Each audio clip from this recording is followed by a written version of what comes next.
Dans l'épisode d'aujourd'hui, nous parlerons des faibles viscosités, que certains appellent l'huile légère, qui est devenue largement disponible sur les marchés ces jours-ci, comme la 5W30. Dans ce document, nous aborderons plusieurs points. L'huile légère protège-t-elle vraiment le moteur ou dois-je utiliser de l'huile lourde? Le fioul léger affecte-t-il la consommation de carburant? Quelle est la différence avec les pétroles lourds? Quelles sont ses forces et ses faiblesses? Puis-je marcher dessus pendant 10 000 heures? Et que peuvent signifier les différentes viscosités et chiffres indiqués sur l'huile? Bien sûr, personne ne conteste que l'huile moteur est l'âme de la voiture. Sa fonction principale est de réduire la friction entre les pièces internes, en plus d'évacuer la chaleur. Tous les chiffres que vous voyez sur les récipients de n'importe quelle huile indiquent la viscosité de l'huile. Plus la viscosité est élevée, plus l'huile en mouvement devient lourde. Par exemple, le miel de droite est froid et a une viscosité élevée, donc son mouvement est lourd, tandis que le miel de gauche est chaud, sa viscosité est faible. Vous le trouvez donc fluide et son mouvement est facile. Commençons par ce que signifient ces chiffres sur le pétrole et comment les interpréter. Les huiles sont fabriquées avec deux numéros.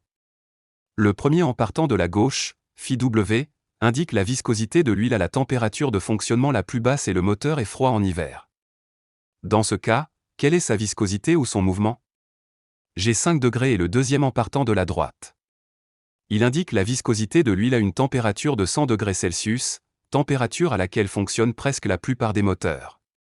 Plus le chiffre à gauche m'en disait, mieux c'était pour courir le matin s'il faisait froid. Plus le chiffre à droite est élevé, meilleur est le moteur pour ceux qui s'échauffent. Les compagnies pétrolières ont introduit la technologie dans l'industrie pétrolière et ont fait en sorte que les propriétés du pétrole soient à l'opposé de ce qui est connu. Ils ont fait en sorte que l'huile dans l'eau froide ait une faible viscosité et soit fluide afin qu'elle puisse se déplacer. Il atteint toutes les pièces du moteur, les lubrifie et les protège.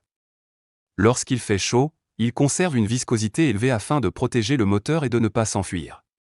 Il brûle et sort, et il est préférable de bien masquer ses propriétés, et nous expliquerons cette affaire un peu plus tard. Bien sûr, il existe des huiles qui peuvent couvrir une plage supérieure à 5 watts à 40 et également inférieure. Ce serait excellent, mais ils sont plus chers et vous n'en avez souvent pas besoin. Dans certains moteurs, il est nécessaire et obligatoire de définir une viscosité spécifique de 0W20, par exemple, quelle que soit la température, l'atmosphère et la température du moteur. Le fabricant demande ce numéro. Pour des raisons de conception, le jeu se situe à l'intérieur du moteur lui-même, vérifiez donc toujours le manuel d'entretien. Voyons un exemple sur un graphique qui sera peut-être plus clair.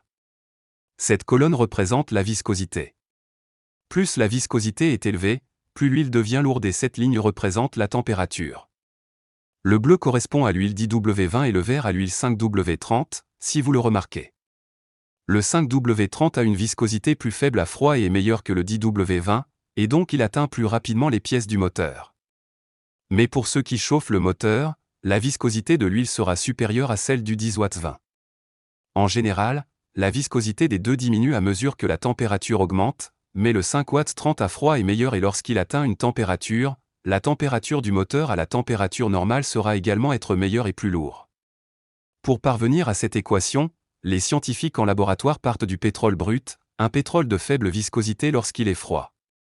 Et y ajouter des matériaux et des améliorants liés à la viscosité afin de modifier ses propriétés et de devenir plus lourd lorsqu'il est chauffé.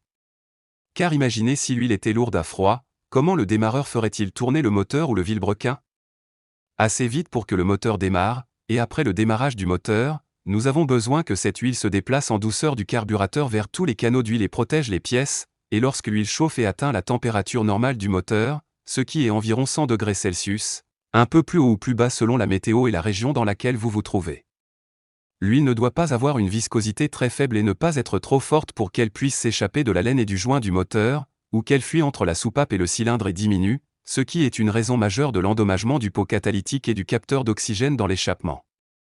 D'accord, pourquoi ces chiffres diminuent-ils de temps en temps? Les constructeurs automobiles commencent à commander moins d'huile pour leurs moteurs modernes.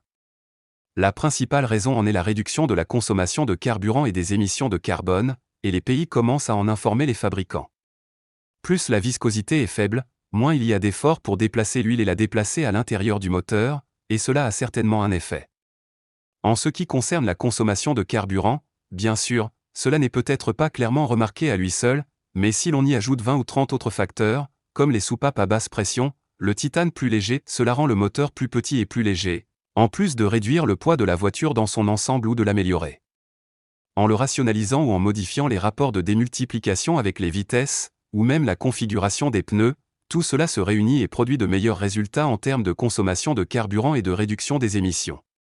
Il existe de nombreuses études sur la modification de la viscosité de l'huile et son effet sur la consommation de carburant, qui atteint parfois une amélioration de la consommation de plus de 2% simplement en modifiant la viscosité de l'huile.